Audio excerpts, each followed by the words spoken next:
Bismillahirrahmanirrahim. Assalamualaikum warahmatullahi wabarakatuh. Selamat sore teman-teman semua. Selamat sore Ibu Princita selaku dosen pengampu mata kuliah statistika. Perkenalkan, kami dari kelompok 4 akan membahas mengenai analisis regresi logistik. Tapi sebelum itu izinkan kami untuk memperkenalkan diri dan kelompok kami. Perkenalkan, saya Wisnu Rahman dengan NIM akhir 090. Perkenalkan, nama saya Aditya Pradana dengan NIM akhir 224. Perkenalkan, nama saya Kevin Manuel dengan akhiran NIM 066.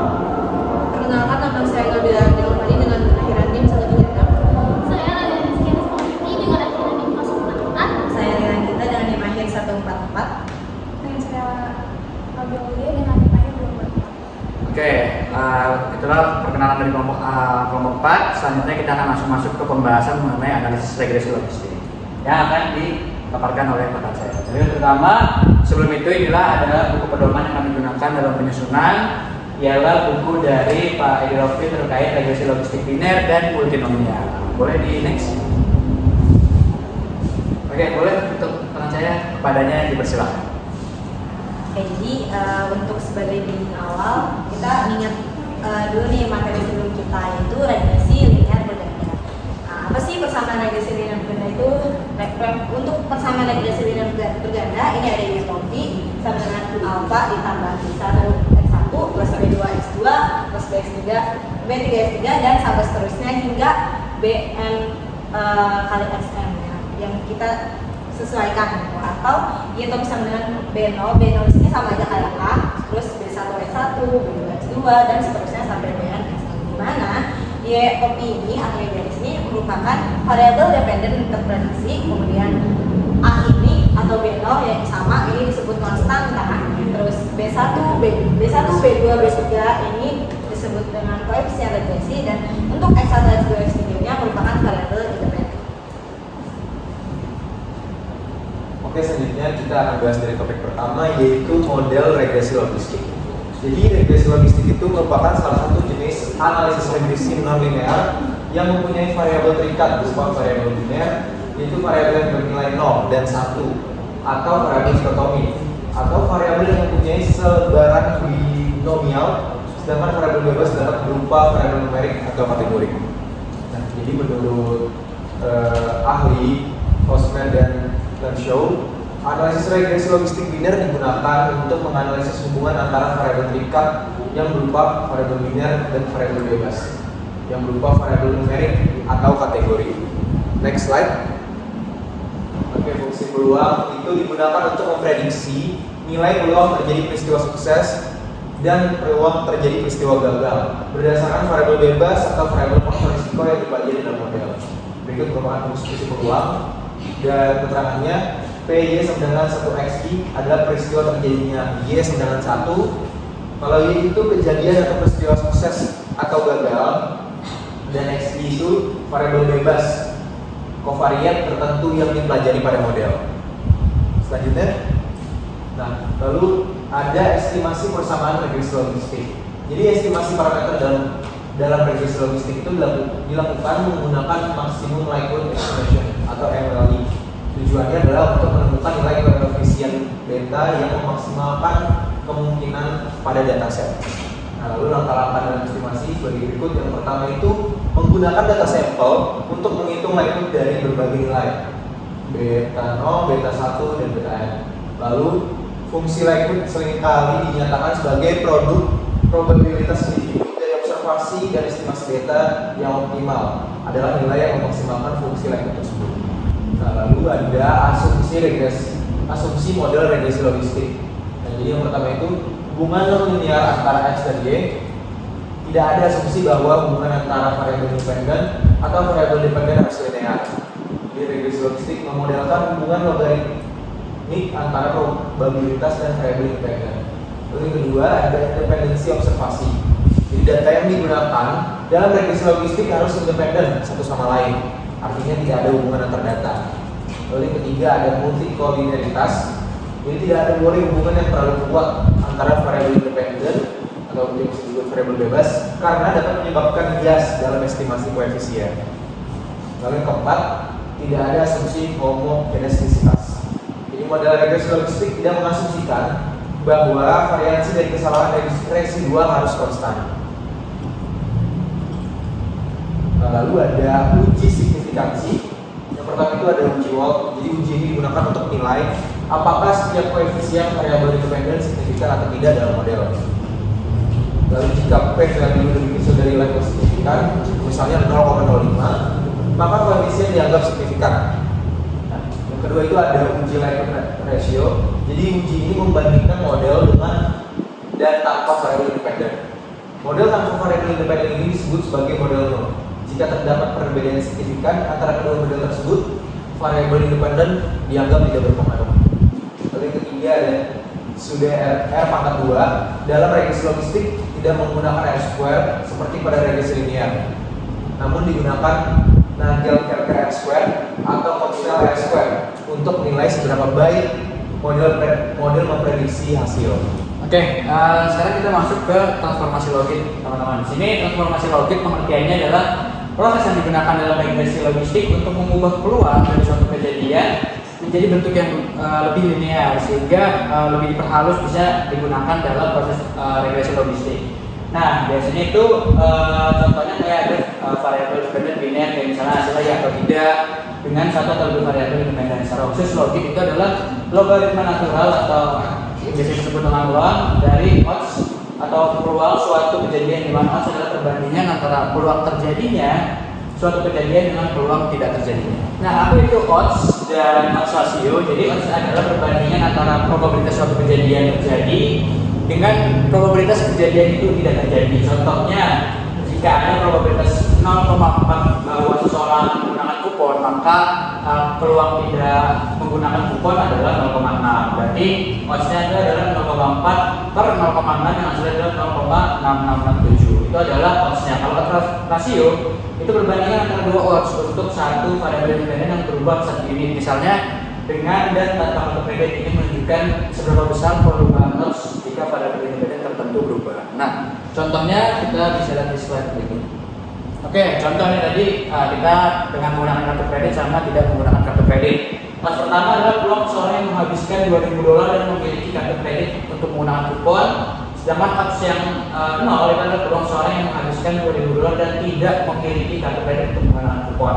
Nah, hasilnya kan ini ya, masalah pertama adalah 0,6956, sedangkan kedua itu 0,2318. Nah, ini antara kedua ini kita bisa bikin rasionya adalah antara yang dengan kartu kredit sama kartu kredit kita harus lihat 3, jadi itu lebih halus untuk bisa digunakan ke regresi logistik. Nah, ini ada rumusnya teman-teman dari transformasi logik atau logaritma internal, logaritma natural maksudnya itu. Jadi ada cara biar kita bisa mengubah odds rasio itu bisa berubah menjadi logik. Nah, caranya adalah ini, ada V itu dapat ditransformasikan dengan menggunakan transformasi logik. Jadi G ini ada sama dengan E, itu maksudnya uang, lalu logaritma natural itu ya odds rasio sebenarnya adalah PX per 1 dikurang PX, itu adalah rumus dari odds rasio tadi.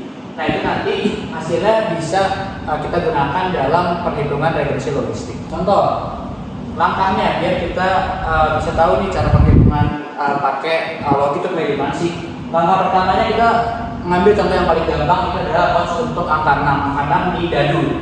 Jadi kalau kita tahu untuk mendapatkan angka 6 ya probabilitasnya cuma 1/6. Nah, lawannya kita nggak bisa mendapatkan 6 ya pasti ada 5/6 ya. 1/6 sama 5/6. Jadi odds hasilnya itu adalah 1/6 dibagi 5/6, hasil ada 1/5, itu hasilnya di 0,2. Itu odds-nya, odds rasionya. Lah kita ubah nih ke logik biar kita bisa hitung menggunakan regresi logistik. Caranya tadi adalah logik itu sama dengan log, kita ada P per 1 dikurang P, di mana P per 1 kurang P itu adalah odds rasionya. Jadi kita tinggal masukin aja hasil dari odds rasionya, tadi ada 1/5 atau 0,2, dan teman-teman bisa cek sendiri di kalkulator. Log logaritma natural dari 0,2 adalah minus 1,0609, di mana angka itu lebih natural untuk kita bisa hitung di regresi logistik.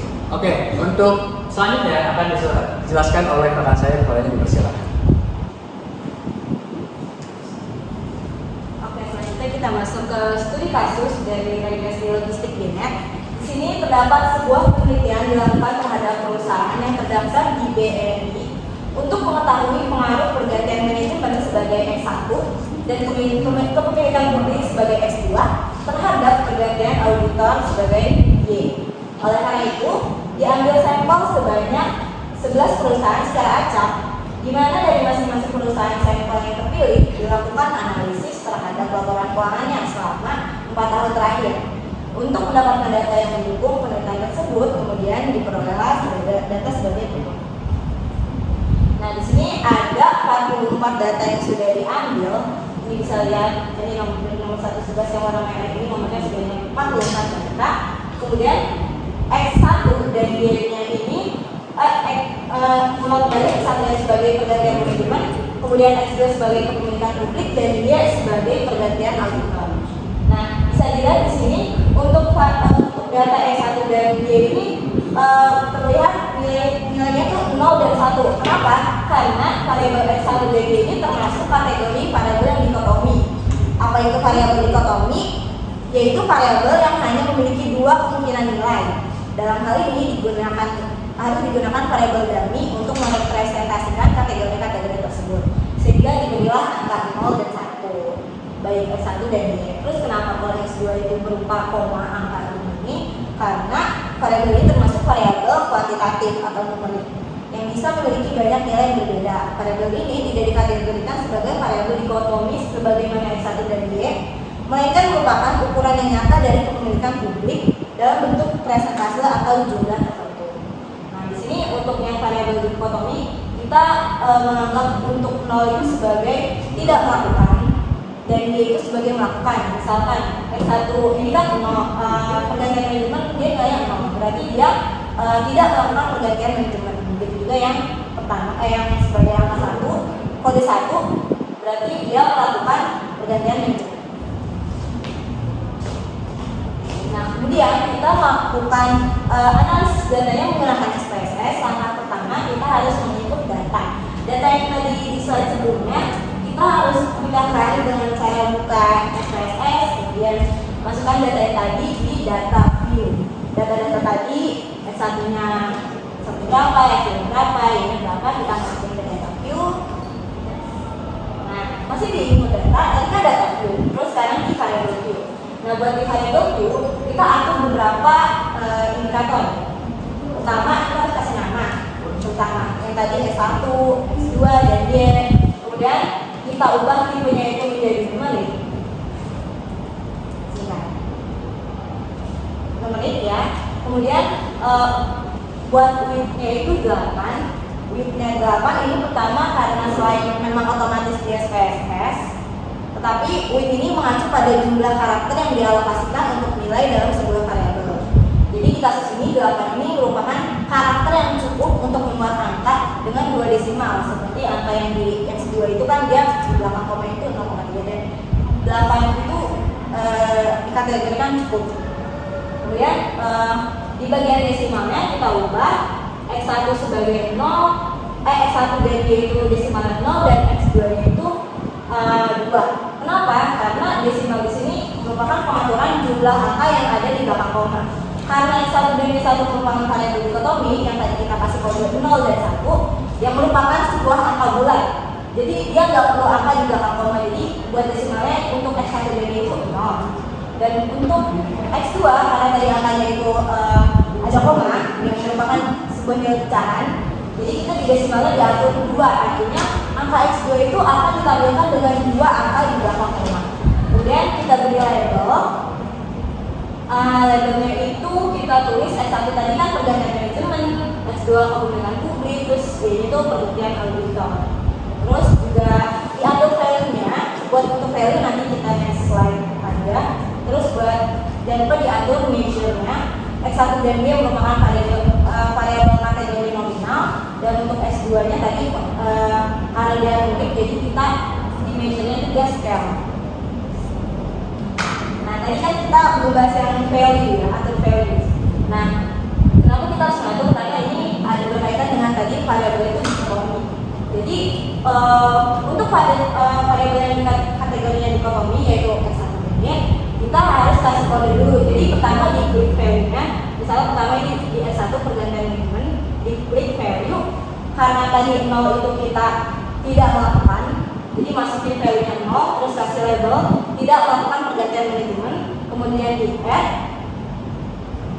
dan melanjutkan ke kode yang selanjutnya yaitu 1, ditambah lagi value-nya 1 itu berarti dia melakukan pergantian manajemen di add juga. Ini untuk yang S1 contohnya yang atas ini. Terus begitu juga jangan lupa untuk yang D juga, karena dia termasuk variabel dikotomi, kita juga harus atur value. Jadinya di sini labelnya tertera kalau 0 itu tidak melakukan pergantian dan 1 itu melakukan pergantian. Jangan lupa bisa diklik OK. Nah, sekarang kita lakuin analisis dengan cara klik analyze, kemudian regression, kemudian linear logistic. Next. Nah, setelah itu akan muncul tabel logistic regression. Nah, kita harus input dulu nih variabel tadi dengan cara X1 variabel Y sebagai dependent, kemudian variabel X sebagai kovarian. Kita masukin yang Y yaitu sebagai pergantian auditor ke yang dependent, kemudian X1 dan X2 nya sebagai kovarian. Next. Kemudian masih di tabel yang tadi di sebelah boleh dulu ya. Nah, sini kan ada option, kita klik option. Next. Nah, di option ini kita harus memberikan beberapa centang, yaitu yang harus kita centang itu yang classification plots, kemudian correlation show goodness of fit, kemudian correlation of estimate, kemudian iteration history. Terus sisanya dibiarkan, kemudian klik continue. Klik continue. Nah, kalau udah kita langsung bisa melihat output dari hasil analisis yang udah kita lakukan. Next.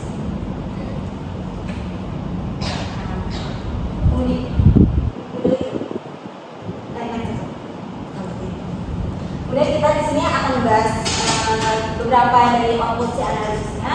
Di tabel sebelah kiri hasil analisis kita bisa lihat semacam daftar isi yang mana ini terdiri dari dua bagian. Logistic regression itu terdiri dari dua, yaitu blok 0 dan blok 1. Blok 0 ini merupakan beginning block yang merupakan baseline model atau premis awal yang dibuat sebelum variabel independen atau X dimasukkan ke dalam model. Terus kalau yang membuat blok 1 ini merupakan method enter, merupakan model variabel independen yang dimasukkan dan memberikan hasil regresi logistik yang penuh. Nah, sekarang kita mulai membahas beberapa output yang bisa kita analisis. Pertama ada tabel case processing summary yang merupakan ini ringkasan jumlah sampel yaitu sebanyak 44. Tadi jawaban kita masukin data itu sebanyak 44. Di sini ada hanya 44, totalnya 44. Terus kemudian ada tabel dependent variable economy merupakan kode variable dependent, yaitu tidak melakukan pergantian auditor dengan kodenya tadi 0 dan melakukan pergantian auditor dengan kode 0. Oleh karena yang diberikan kode 1 adalah melakukan pergantian auditor, maka melakukan pergantian auditor menjadi referensi atau efek dari sebab. Sebab yang dimaksud ini merupakan kejadian yang dihipotesiskan sebagai penyebab munculnya efek atau masalah. Dalam hal ini, melakukan pergantian manajemen yang kodenya 1 menjadi salah satu sebab yang dapat meningkatkan risiko terjadinya pergantian auditor si kode 1 tadi. Kemudian di tabel iteration history, tapi yang masih di blok 0, di tabel ini bisa dilihat bahwa nilai mean low likelihood-nya mengalami penurunan dari step 0, step 0 ini ke step contohnya bukan angka yang 35922 ke step 1 31849. Nah ini ya, step 1 itu yang di blok 1 ini. Artinya model regresi logistik terbentuknya itu menjadi lebih baik daripada yang maupun di blok 0. Terus di tabel yang ada sama ini terkait juga nilai R-square-nya itu sebesar 0,128 ini. Artinya besaran pengaruh dari variabel bebas S1 dan S2 terhadap si variabel tingkatnya Y itu sebesar 12,8%. Kemudian ada tabel classification table. Nah, di sini merupakan tabel contingency 2x2 yang seharusnya terjadi atau disebut sebagai potensi harapan berdasarkan data empiris variabel dependent. Tabel ini tuh tunjuknya prediksi dari model yang hanya menggunakan nilai dasar tanpa mempertimbangkan variabel independen. Tertera juga 38 kasus data sebenarnya yang ini yaitu tidak melakukan pergantian auditor, dan 6 kasus di data sebenarnya itu melakukan pergantian auditor. model memprediksikan bahwa semua kasus baik yang benar-benar melakukan maupun yang tidak melakukan pergantian auditor tidak akan melakukan pergantian auditor. Maka dari itu dari 38 kasus ini maksudnya yaitu udah benar-benar melakukan pergantian auditor, semuanya diprediksi dengan benar oleh model karena itu presentasinya itu 100 akurat. Dan dari 6 kasus yang benar-benar melakukan pergantian auditor tidak ada satupun yang diprediksi dengan benar, maksudnya semuanya salah diprediksi sebagai tidak melakukan pergantian auditor, maka dari itu presentasinya adalah 0% akurat. Dan di sini ada overall percentage yaitu sebesar 86,4. Ini karena model memprediksi dengan benar semua kasusnya itu tidak melakukan pergantian auditor yang merupakan mayoritas, yaitu 38 dari 44 total kasus yang keseluruhan tadi. Jadinya itu hitungnya 38 dibagi 44, hasilnya itu 86,4 sebagai overall percentage. Kemudian ada tabel model summary. Nah, di sini tertera nilai regulator R-square itu digunakan bisa melihat untuk kemampuan independen dalam menjelaskan variabel dependen. Nilainya ini kan tadi tertera 0,128, yaitu menunjukkan bahwa kemampuan variabel independen dalam menjelaskan variabel independennya tadi sebesar 12,8% dan terdapat 87,2% di mana ini itu dari 100 dikurangi isi nilai ini. Merupakan nilai itu faktor lain di luar model yang menjelaskan variabel dependen. Kemudian ada tabel Hausner and Mitchell test. Untuk tabel ini itu berfungsi sebagai uji garis of fit test, yaitu uji untuk menentukan apakah model yang dibentuk itu sudah tepat atau tidak. Terus dikatakan tepat itu apabila tidak ada perbedaan signifikan antara model dengan nilai observasinya. Nah, terus kita mengacu pada sebuah hipotesis. Sebagai hipotesis yang kano itu hipotesisnya adalah model yang terbentuk itu cocok dengan data pengamatan. Kemudian HA itu sebagai model terbentuk itu sudah cocok atau tidak cocok dengan data pengamatan. Dan hipotesis yang sudah kita acu ini, maka kita tentunya tidak bisa menolak H0 supaya model terbentuknya itu bisa cocok dengan data pengamatan. Nah, terus dasar pengambilan keputusannya itu ada jika nilai SDG Hausner and Mitchell test di sini kurang lebih dari 0,05, maka H0 tadi yang dari hipotesis itu bakal diterima. Terus kalau sebaliknya, jika nilai SDG Hausner and Mitchell testnya kurang dari 0,05, maka HA-nya diterima. Nah, dari hasil analisisnya yang output ini terlihat bahwa nilai SDG itu sebesar 0,074. Nilai tersebut lebih besar dari alfa penelitian, yaitu 0,074, yaitu lebih besar dari 0,5. Maka kesimpulannya jelas H0 diterima, yang artinya model sudah cocok dengan data observasi sehingga model prediksi logis ini layak untuk digunakan untuk tahap lebih lanjut. Kemudian ada tabel classification table. Di sini tertera jumlah sampel tidak melakukan pergantian auditor, yang ini tidak melakukan pergantian auditor, maka yang dari sini kita jumlah 38 tambah 0 yaitu total 38. 38 ini merupakan orang yang benar-benar tidak melakukan pergantian auditor sebanyak 38 dan seharusnya melakukan pergantian auditor namun tidak melakukannya yaitu sebanyak 0 tadi. Terus jumlah sampel yang melakukan pergantian auditor yang ini yaitu ada 6, terus di sini 0, berarti kita tambah 6 tambah 0 yaitu 6 orang. Nah ini tuh yang seharusnya melakukan pergantian auditor namun tidak melakukan sebanyak 6 orang, dan yang seharusnya melakukan pergantian auditor itu sebanyak 0 orang. Nilai overall presentation tadi 85,4 didapat dari 38/44. 38 yang nilai ini dibagi 44 dari total data yang ada, nilai itu 86,4 yang berarti ketepatan model penelitian ini sebesar 86,4%. Diambil data dari nilai terbesar dari Jakarta. Kemudian ada tabel variabel individuation yang merupakan X1-nya itu X1 ini. Dia tadi kan S1-nya pergantian manajemen punya nilai OR atau OR itu atau observation itu sebesar 5,29. Itu tuh diambil dari eksponen B ini. Jadi eksponen B ini kita pakai untuk menentukan nilai odds ratio gitu. Maka perusahaan yang melakukan pergantian manajemen sebagai si X1 yang kode 1 itu lebih berpengaruh untuk melakukan pergantian auditor sebesar 5,291 kali lipat dibandingkan perusahaan yang tidak melakukan pergantian manajemen atau yang diberi kode 0. Terus nilai B ini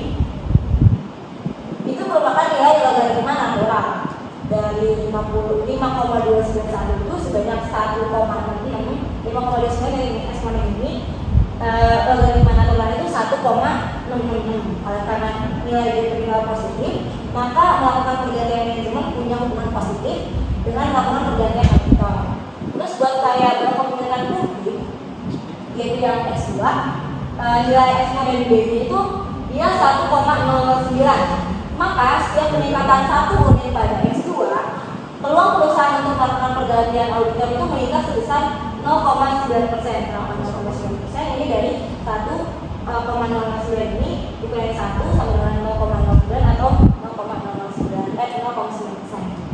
Terus nilai B-nya terus nilai B yang X2 dari logaritma naturalnya itu dari 1,09 ini nilai logaritma natural B-nya adalah 0,09. Karena nilai B-nya ini positif, maka ini probabilitas publik ini positif dengan pergantian orbital, tapi hubungannya sangat rendah karena hanya sebatas 0,9%. Kemudian ada variable integration. Tabelnya output ini untuk variable integration bisa kita pakai untuk mencari persamaan regresinya. Caranya gimana? Kita ingat tadi persamaan regresi itu kan persamaannya adalah ini sama dengan A ditambah B1 plus B2 X2. Di sini persamaannya yang logisnya berarti dari A sama dengan untuk nilai A-nya itu ini yang konstan ini min 2,540 ditambah B1 nya adalah min X1 berarti B1 nya adalah 1,6 ini dikali PM. PM ini merupakan pergantian manajemen sebagai X1 ditambah 0,09 KP sebagai kepemilikan publik. Nah, ada pun cara menghasilkan regresi logistik dengan pendekatan probabilitas menurut Santoso 2014. Kalau nilai negatif itu dianggap probabilitasnya 0. Kalau nilai positif lebih dari 1, dianggap probabilitasnya 1.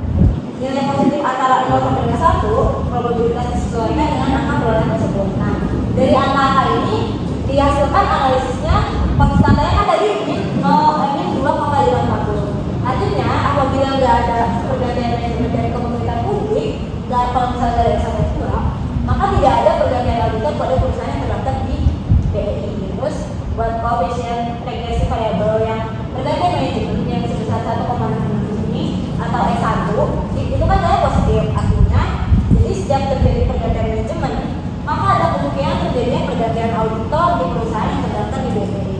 Kemudian nilai koefisien regresi variabel yang kepemilikan publik atau S2 diperoleh nilai sebesar 0,09 itu kan positif. Artinya setiap terjadinya peningkatan kepemilikan publik, maka akan memungkinkan terjadinya pergantian auditor di perusahaan yang terdaftar di BPI.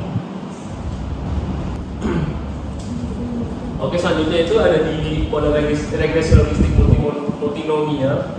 Model regresi logistik multinomial merupakan salah satu jenis regresi non-linear yang variabel terikatnya adalah variabel kategori dengan lebih dari 2 klasifikasi atau distribusi multinomial. Sedangkan variabel bebas bisa berupa numerik atau kategori yang dikenal sebagai kovariat. Menurut Widarjono 2010, regresi logistik multinomial digunakan untuk menganalisis hubungan antara satu atau lebih variabel bebas dengan variabel terikat kategori yang memiliki lebih dari 2 klasifikasi dengan tujuan memprediksi peluang terjadinya suatu peristiwa seperti sakit atau sukses berdasarkan nilai variabel bebas dalam model. Nah, jadi sini ada contoh juga kan. Jika suatu percobaan memiliki lebih dari 2 kemungkinan hasil, maka percobaan tersebut memiliki distribusi multinomial dengan peluang P sama dengan P1, P2 dan seterusnya. Distribusi peluang dari variabel acak X sama dengan X1, X2 dan seterusnya. Dia menggambarkan jumlah kemunculan hasil tersebut dalam percobaan independen juga akan mengikuti distribusi multinomial dengan fungsi keberatan peluang yang sesuai. Oke, jadi definisinya distribusi multinomial merupakan distribusi peluang diskrit yang memiliki fungsi keberatan peluang seperti contoh yang ada di samping. Oke, next. Jadi berdasarkan contoh yang buku saya gunakan, ini ada contoh seperti penelitian ini bertujuan untuk menganalisis signifikan pengaruh variabel bebas X1, X2 dan seterusnya expect terhadap kejadian hipertensi menggunakan analisis regresi logistik multinomial. hubungan antara variabel bebas x1, x2, xp dengan kejadian hipertensi dapat dijelaskan melalui model regresi logistik multinomial sebagai berikut. Nah, ini ada fungsi peluangnya di sini bisa terlihat dari fungsi logaritmnya. Jadi x1, x2 dan xp merupakan variabel bebas atau variabel faktor risiko hipertensi, bisa berupa variabel numerik atau kategori. Jadi di sini ada beberapa bagian ya. Ini y sama dengan status hipertensi sebagai variabel terikat merupakan variabel kategori nominal yang terdiri dari atas 3 klasifikasi sebagai berikut. Yang pertama, y sama dengan satu hipertensi apabila kedua tekanan darah sistolik dan diastolik tidak normal. Yang kedua itu prehipertensi apabila tekanan darah sistolik tidak normal atau dalam kurung hipertensi sistolik, atau tekanan darah diastolik tidak normal dalam kurung hipertensi diastolik. Pada bagian ini hipertensi sistolik atau hipertensi diastolik disebut prehipertensi. Yang ketiga ada y sama dengan 3 normotensi apabila kedua tekanan darah sistolik dan diastolik normal. Yang selanjutnya ada fungsi peluang. Peluang terjadinya hipertensi y sama dengan 1 untuk nilai xi tentu adalah I1 sama dengan xi sama dengan p dalam kurung y sama dengan 1 xi dalam kurung sama dengan seperti yang digambar di sini. Peluang terjadinya prehipertensi dengan kurung y sama dengan 2 untuk nilai xi tentu adalah seperti yang ada di gambar di sini, dan di bawah juga ada dijelaskan secara rinci. Dan yang kedua ini ada fungsi logit. Ya sama, ini masih ada di gambar ini kan bisa terlihat dengan jelas karena istilah agak sulit dibaca ya. Jadi langsungnya ini y sama dengan 3 nominasi ditetapkan sebagai referensi kategori atau kategori pembanding. Dengan demikian diperoleh model regresi logistik multinomial seperti gambar ini. Jadi pakai penelitian yang tadi sebelum disebutkan di awal. Secara umum apabila variabel terikat terdiri atas buah klasifikasi dengan y sama dengan k sebagai referensi kategori atau kategori pembanding, maka akan terdapat satu sebuah fungsi seperti gambar berikut. Nah, ini bisa dilihat kan seperti ini ya pengerjaannya dari ini sama yang gambar berikut.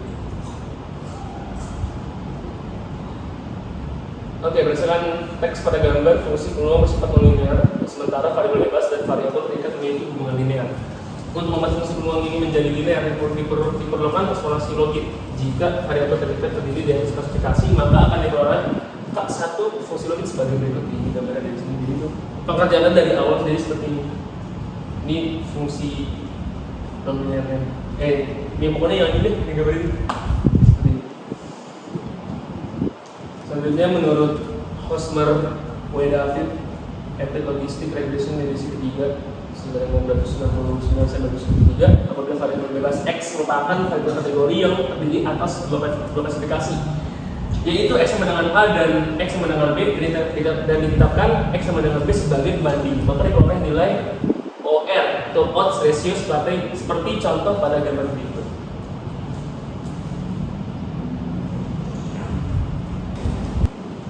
Oke, jadi di sini itu ada estimasi parameter. Metode yang dapat digunakan untuk mengestimasi parameter model regresi logistik adalah maksimum likelihood method. Maksimum likelihood methods adalah estimasi parameter berdasarkan pendekatan distribusi dengan cara memaksimalkan fungsi likelihood. Oke, next. Oke, jadi di sini itu ada fungsi likelihood. Jadi di sini ada contoh soalnya. Kemudian cara pengerjaannya itu seperti ini, dimaksimalkan sampai kita mendapatkan hasilnya di sini. Nah, kemudian hasilnya itu kita masukkan ke dalam rumus Newton-Raphson. Next. Nah, jadi di sini yang pertama itu step by stepnya itu yang pertama itu kita menentukan nilai estimate dengan menggunakan matriks. Nah, contohnya itu seperti ini. Kemudian sudah itu kita langsung memasukkan ke tahap yang kedua itu membentuk vektor gradient seperti ini, dan yang ketiga itu menentukan matriks SCNH seperti ini. kemudian jika sudah semuanya itu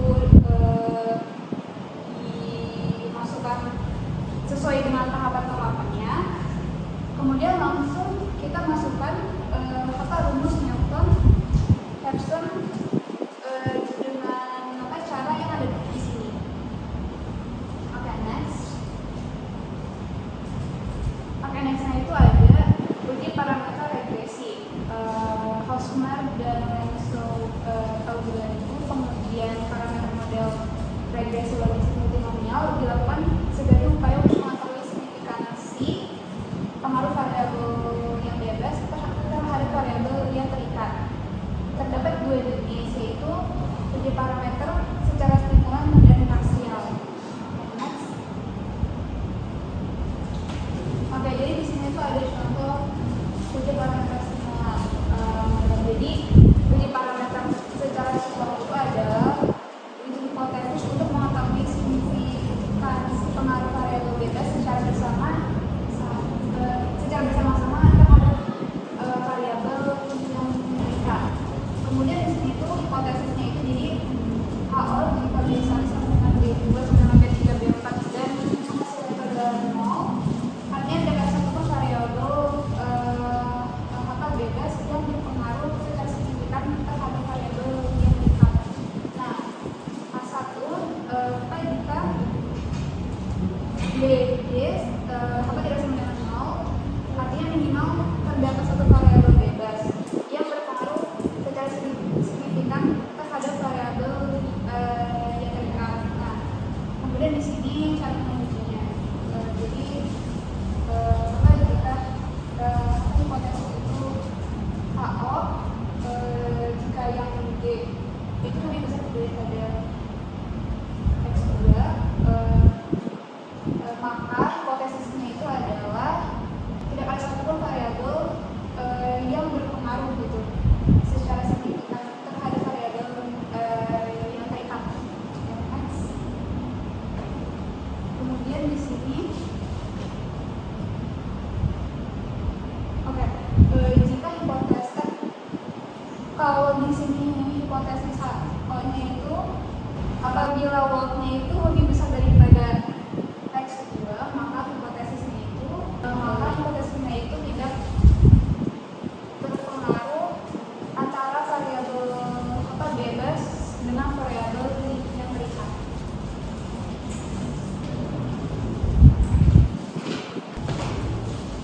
Oke, selanjutnya ada goodness of the test.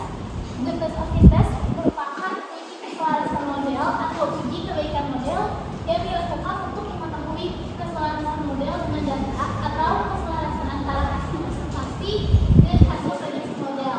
Keselarasan dalam goodness of it merujuk pada tingkat kesesuaian antara model prediksi dan data observasi. Uji ini membantu mengevaluasi apakah model yang dipilih menggambarkan data dengan baik atau apakah diperlukan model yang lebih sesuai untuk memberikan hasil prediksi yang lebih akurat. Nah, goodness of fit test mencakup dua elemen utama. Yang pertama ada hipotesis statistik. Di sini ada H0, yaitu artinya model selaras dengan data observasi atau tidak ada perbedaan signifikan antara hasil prediksi model dan data nyata. Lalu ada H1, artinya model tidak selaras dengan data observasi atau ada perbedaan signifikan. Lalu yang kedua ada kriteria uji. Kriteria uji yang digunakan itu berdasarkan statistik chi-square dan tolak hipotesis H0 jika nilai chi-square yang dipunya melebihi nilai kritis atau model dianggap tidak selaras dengan data. Berikut ini ada rumus dari chi-square, di mana OK adalah nilai observasi dan PK-nya adalah nilai prediksi model. Jadi jika nilai chi-square-nya terlalu besar, berarti model tidak cocok. Jika nilainya kecil, modelnya cocok.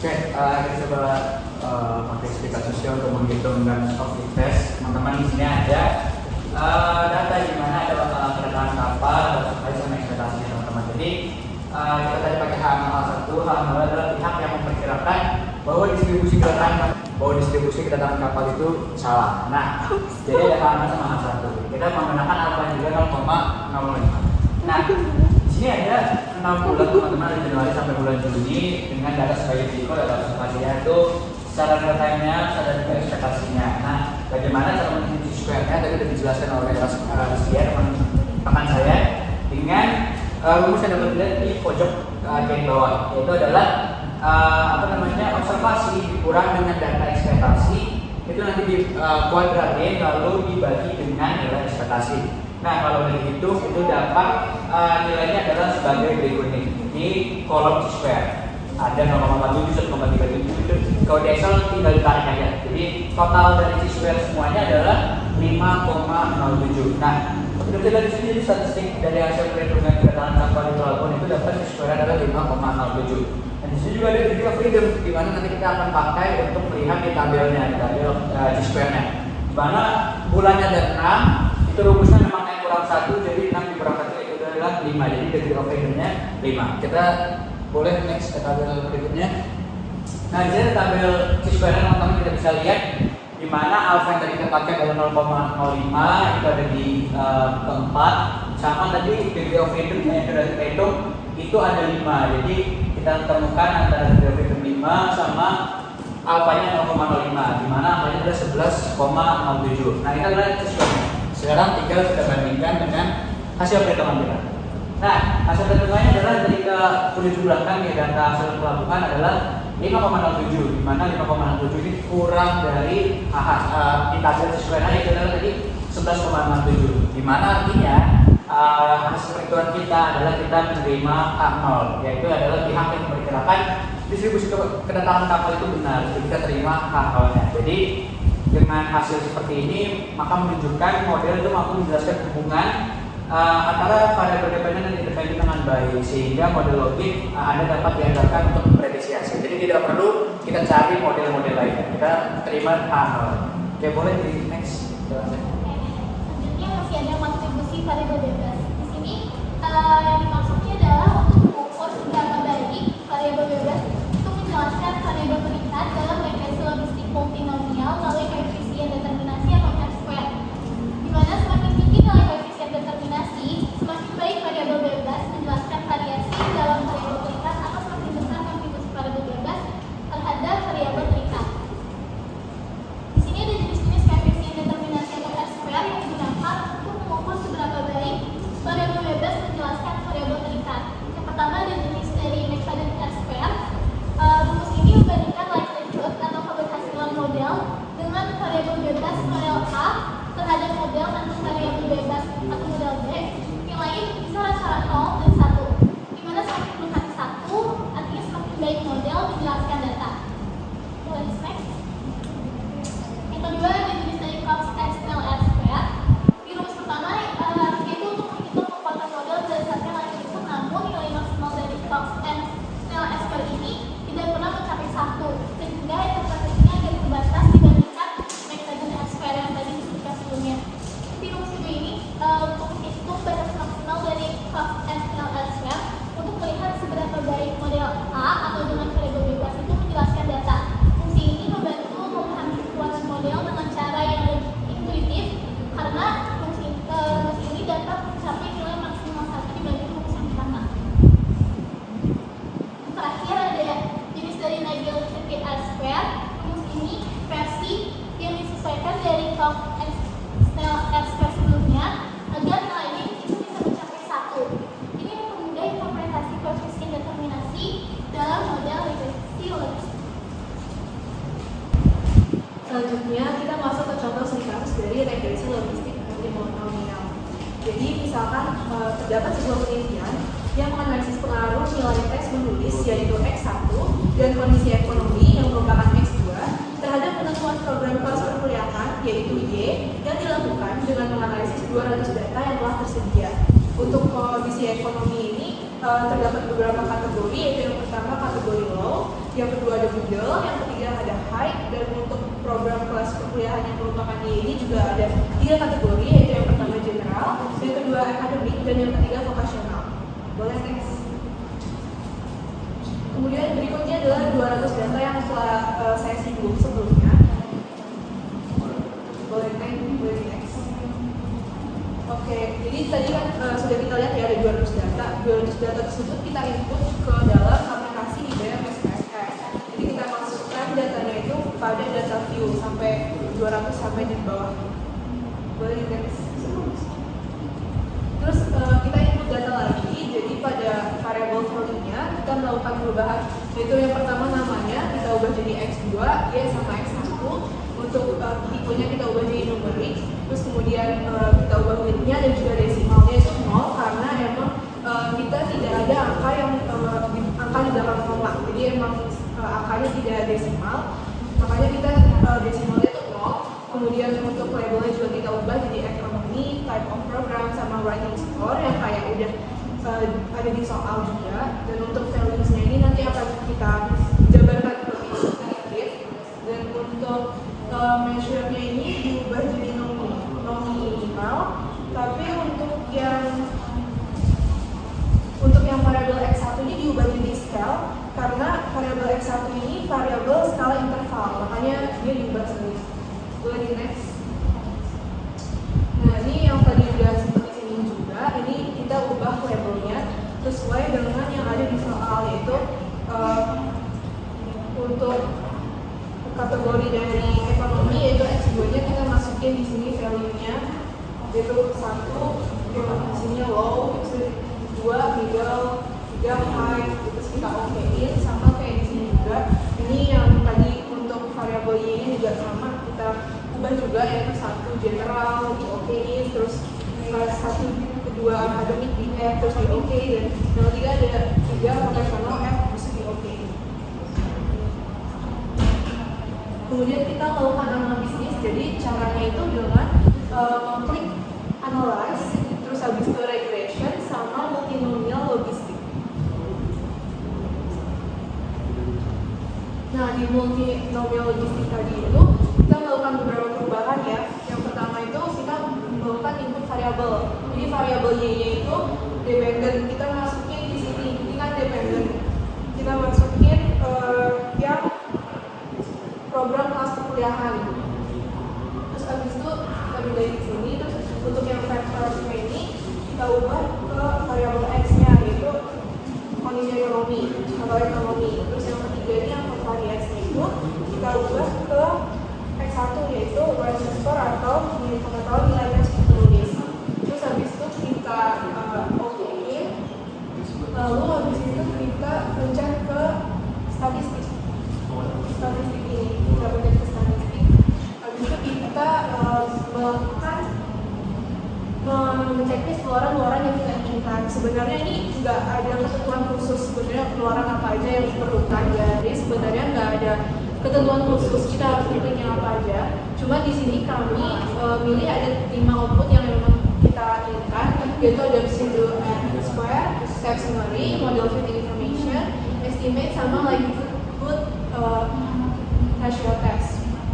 Kemudian kita klik continue. Terus habis itu kita ke reference kategori. Jadi di reference kategori ini kita memilih patokan perbandingan hasil luaran. Perbandingan hasil luaran di sini tuh maksudnya yang kita pilih custom, terus yang ini kita ubah antara 1, 2, atau 3. Sebenarnya nggak ada ketentuan khusus untuk kita tuh milih value yang apa, karena ini tuh adalah pilihan yang di kategori di variabel X yang sebelumnya yang di program kelas perkuliahan itu kan yang pertama ada general, yang kedua ada akademik, yang ketiga vocational. Di sini kami memilih yang vocational, cuma sebenarnya bebas terserah pilih apa aja karena itu cuma jadi patokan aja nanti di hasilnya. Kemudian berikut seperti ini bentukan hasil output analisisnya. Dan sini adalah penjelasan lebih lanjut mengenai output analisisnya. Jadi di model fitting information ini dalam regresi logistik multinomial, uji simultan ini dilihat dari output model fitting information. Nilai probabilitas chi-square yang dihasilkan itu 0,000 lebih kecil dibandingkan alpha 5%, sorry. Dengan demikian bahwa minimal ada satu buah variabel independen yang signifikan mempengaruhi variabel independennya. Kemudian ini adalah hasil output analisis dari parameter estimate. Jadi semakin tinggi nilai menulis yang dicapai oleh seseorang, maka kecenderungan orang tersebut untuk memilih kelas general sebesar 1,056 kali lipat dari kelas vokasi. Kemudian untuk kecenderungan seseorang dengan kondisi ekonomi rendah untuk memilih program berbahan kelas general sebesar 1,331 kali lipat dari seseorang dengan kondisi ekonomi tinggi. Kemudian ini adalah hasil output yang terakhir yaitu C2RS2, itu nilai national gain yaitu 0,256 yang didapat dari sini, yang mengindikasikan bahwa keragaman data variabel bebas dalam penelitian mampu menjelaskan keragaman data variabel tingkatnya sebesar 25,6%. Sedangkan sisanya yaitu 74,4% yang didapatkan dari 100% dikurangi 25,6% ini dijelaskan oleh variabel bebas lain yang ada di luar model penelitian. Kemudian untuk nilai koefisien yang mendekati 0,3 ini sudah tergolong cukup baik. Oke, boleh teman-teman kita memulai.